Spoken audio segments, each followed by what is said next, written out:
We're still trying to wrap our heads around the devastation to the beef industry. We spoke with cattle feeder Mike Drinnen, president of the Nebraska Cattlemen.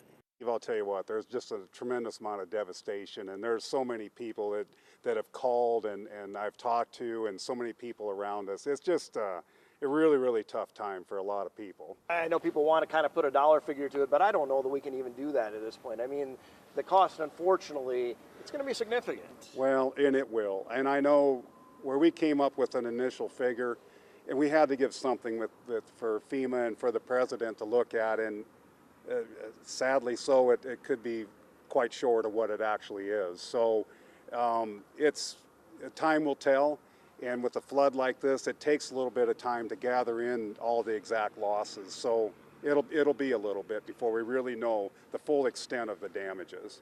That on top of some of the economic losses, the property tax issues, the trade disruptions, everything else. I mean, it's not what a guy needs to be dealing with right now. Well, you're right. I mean, you almost forget legislation is in session at this point, but you know, everybody's really trying to get their arms around everything. You know, right now, you know, I suppose more and more livestock losses are kind of, we're hearing more stories as it comes out.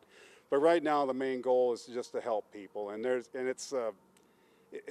just an endless amount of people that have been helping everywhere from other states, and you got first responders and it just communities, neighbors, friends, it's just everywhere. And when I talk about true heroes and things like that, it's not about touchdowns or yards made or points made or things like that. It's these people out here every day that are doing what they're doing.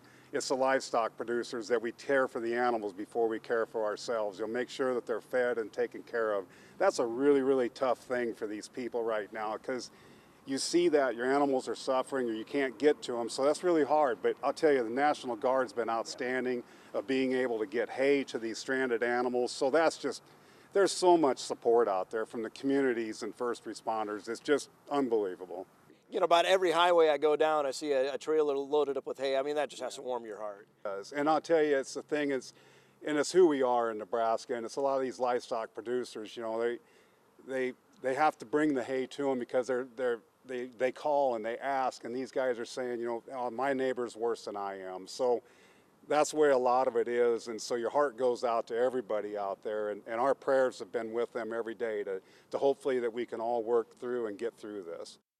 Nebraska's John Deere dealers team up to bring relief. We've got our Grow Weather Outlook next, and later how road and rail closures impact the ethanol industry.